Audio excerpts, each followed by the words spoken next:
Good morning students. बेटा मैं आशा करती हूँ कि आप सभी अच्छे होंगे और अपनी सेहत का ध्यान रख रहे होंगे। तो आज की इस ऑनलाइन क्लास में आपका स्वागत है।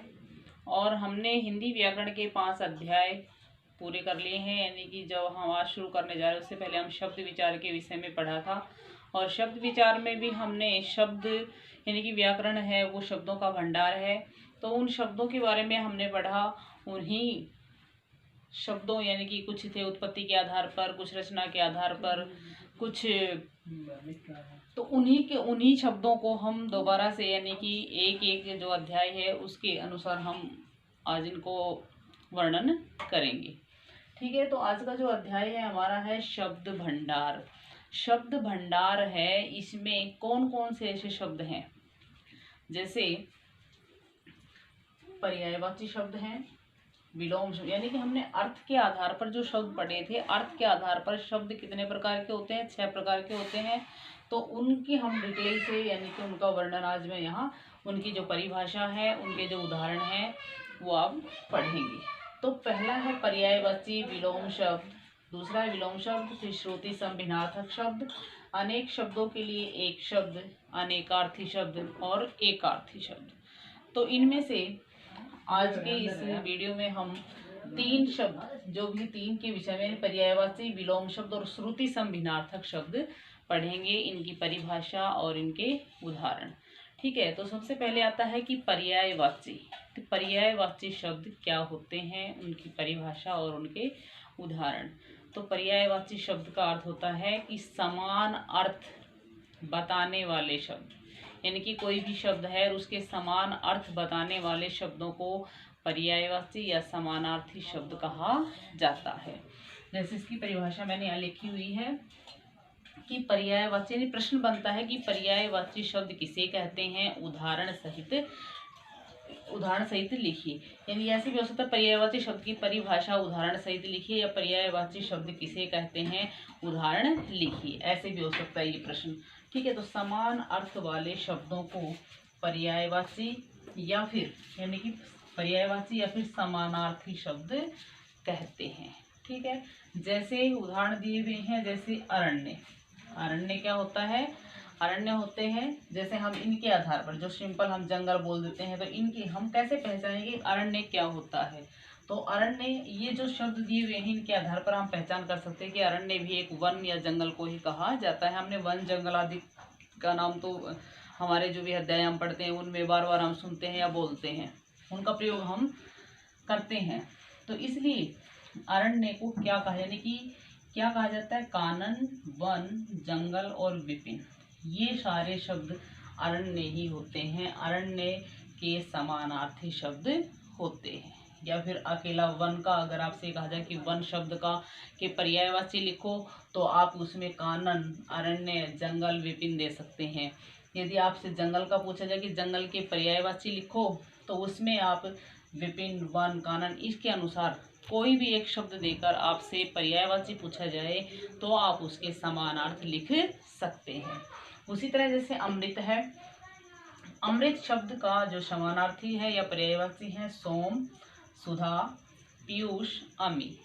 ठीक है, इन शब्दों में से भी आपको कोई भी एक शब्द दे करके उनके पर्यायवाची पूछे जा सकते हैं, तो आप उनमें ये सब उसके समानार्थी या उसके पर्यायवाची बता सकते हैं। इनके अलावा बहुत से हैं, जैसे भी आपसे पूछा जाए पेड़ का पूछ लिया जाए, घर का पूछ लिया जाए, ठीक है, जल का पूछ लिया जाए, नयन का पूछ लिया जाए, शरीर का पूछ लिया जाए, कोई भी शब्द हो सकते हैं। तो उन शब्दों से आपको समानार्थी या पर्यायवाची शब्द आपसे पूछ लिए जाए तो अपने अध्याय में है या कहीं भी हर एक शब्द के जैसे समानार्थ होते हैं तो हम इनमें ये दे सकते हैं। ठीक है, तो ये थे हमारे पर्यायवाची शब्द। ठीक है, उसके बाद है विलोम शब्द। विलोम का अर्थ होता है उल्टा, विपरीत या फिर प्रतिकूल। हम विलोम को उल्टा भी कह सकते हैं, विपरीत भी कह सकते हैं और प्रतिकूल भी कह सकते हैं। यानी कि कोई भी, यानी कि किसी भी शब्द का उल्टा अर्थ बताना, किसी शब्द का उल्टा अर्थ बताना, किसी शब्द का प्रतिकूल अर्थ बताना, किसी शब्द का विपरीत अर्थ बताना ही विलोम शब्द या फिर विपरीतार्थक शब्द कहलाते हैं। ठीक है, तो ये हमारे विलोम है कि वे शब्द जो किसी शब्द का प्रतिकूल या विपरीत अर्थ देते हैं उन्हें विलोम या फिर विपरीतार्थक शब्द कहते हैं। ठीक है, ये तो थी इसकी परिभाषा। हम इसके उदाहरणों के विषय में देखेंगे कि उदाहरण है अमृत, जैसे कोई भी शब्द है, जैसे हमने जैसे पढ़ रखा है कि सुबह का विपरीत क्या होगा, शाम। ठीक है, आज का कल। ठीक है, दिन का रात, सुख का दुख। इस तरह से बहुत से शब्द हैं जिनके की विपरीत अर्थ होते हैं। इनमें जैसे अमृत का होता अमृत का विष। ठीक है, आदर करना अनादर। ठीक है, किसी का अपमान करना। आस्तिक होता है आस्तिक का विलोम होगा नास्तिक। आस्तिक होता है जो भगवान में विश्वास रखता है और नास्तिक होता है जो भगवान को न मानता हो। घृणा, किसी से घृणा करना, और दूसरा उसका विपरीत होता है प्रेम। अनुकूल, किसी भी परिस्थिति के अनुकूल, और प्रतिकूल उसका उल्टा। लाभ, हानि। तो इस तरह के जो शब्द होंगे, बहुत से शब्द हैं हमारे जो कि शब्द का उल्टा अर्थ बताते हैं, तो वो शब्द हैं वो विलोम शब्द, विपरीतार्थक या फिर प्रतिकूल शब्द कहलाते हैं। ठीक है, तो ये था हमारा विलोम शब्द और पर्यायवाची का। अब उसके बाद है श्रुति सम भिन्नार्थक शब्द। हमने पर्यायवाची विलोम शब्द, अब तीसरा है श्रुति सम भिन्नार्थक। देखो नाम से ही पता चल रहा है, श्रुति सम भिन्नार्थक। श्रुति का अर्थ होता है सुनना, सम समान, भिन्नार्थक यानी कि सुनने में समान लगते हैं, एक जैसे लगते हैं, लेकिन उनका अर्थ अलग होता है। ठीक है, तो इसकी परिभाषा क्या होगी कि वे शब्द जो सुनने में एक जैसे लगते हैं परंतु उनके अर्थ अलग अलग होते हैं, ऐसे जो शब्द होते हैं वो श्रुति सम भिन्नार्थक शब्द कहलाते हैं। जैसे ऐसे शब्द यानी कि जैसे अंश और अंश, इसको ऊपर वाले के उच्चारण में अंश और अंश। ठीक है, तो इस अंश का अर्थ होता है हिस्सा या फिर भाग भी कह सकते हैं हम। ठीक है, किसी भी चीज का हिस्सा या फिर भाग। ठीक है, और अंश होता है कंधा, हमारे शरीर का एक हिस्सा, यानी कि हमारे शरीर का एक अंग, शरीर का एक अंग होता है कंधा। ठीक है, तो ये अंश होता है, ये कंधे के लिए प्रयोग हुआ है। ठीक है, दूसरा है अवधि। इसमें मात्राओं का अंतर है लेकिन दोनों का अर्थ अलग अलग है। देखो यहाँ अवधि जो लिखा हुआ है वो मात्रा छोटी लगी है, वो समय के लिए प्रयोग होता है। इस शब्द का अर्थ होता है समय।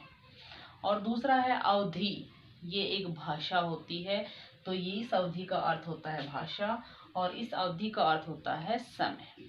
ठीक है, आगे है परिणाम और परिमाण। देखो हमें सुनने में एक जैसे लगते हैं परिणाम जैसे हम एग्जाम देते हैं, पेपर देते हैं, तो उसके बाद हमारा परिणाम या फल, किसी भी कार्य को हम करते हैं तो उसका परिणाम क्या होता है, उसका रिजल्ट क्या निकलता है।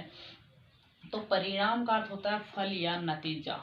ठीक है, और परिमाण का अर्थ होता है परिमाण, माप या तोल, किसी भी वस्तु की मात्रा, कि वो 1 किलो है 2 किलो, इस तरह के जो होंगे वो मात्रा को दर्शाते हैं। तो इस परिणाम का अर्थ होता है फल या नतीजा, परिमाण का अर्थ होता है मात्रा।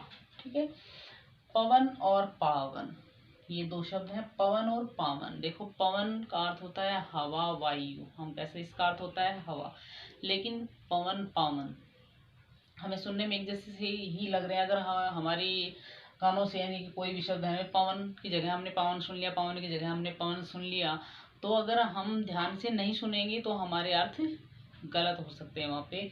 लेकिन यही अंतर है कि पवन का अर्थ होता है हवा और पावन का अर्थ होता है पवित्र।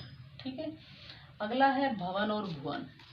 भवन और भुवन, तो भवन का शायद आप अर्थ जानते होंगे, यानी कि इनमें एक एक शब्द का अर्थ आप जानते हैं लेकिन दूसरे जो अर्थ है वो सेम उसके समान ही हमें सुनाई दे रहा है, तो उसका अर्थ अलग होता है। तो भवन का अर्थ होता है मकान। ठीक है, और भुवन होता है संसार, विश्व, तो इसका अर्थ होता है संसार। इस तरह ही काफी शब्द होते हैं। लक्ष्य और लक्ष्य, जैसे भी एक होता है लक्ष्य, लक्ष्य का अर्थ होता है, जैसे ये लक्ष्य है, लक्ष्य, इसका अर्थ होता है लाभ।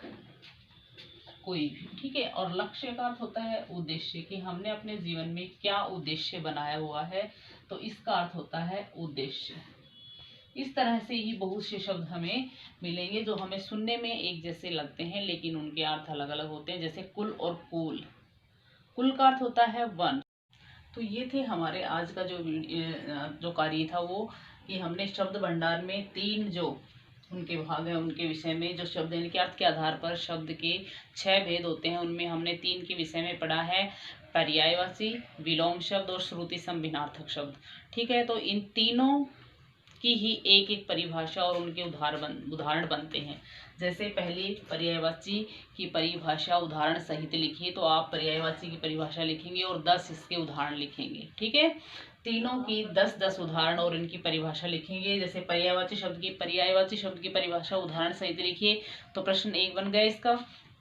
दूसरा है विलोम शब्द की परिभाषा उदाहरण सहित, इसके भी 10 लिखने हैं, ठीक है, परिभाषा और साथ में 10 इसके शब्द यानी विलोम शब्द। श्रुति संभिन्नार्थक शब्द की परिभाषा और इसके 10 ही श्रुति संभिन्नार्थक यानी इसके उदाहरण लिखने हैं, ठीक है। तो ये था आज तक का आपका कार्य, और आप ध्यान से इस वीडियो को देखेंगे और समझेंगे, और अपने अध्याय में जो उदाहरण काफ़ी दिए हुए हैं उनको आप ध्यान से पढ़ेंगे, ठीक है। और इन प्रश्नों को अपनी जो सब नोटबुक है उसमें आप लिखेंगे, ठीक है बेटा। धन्यवाद।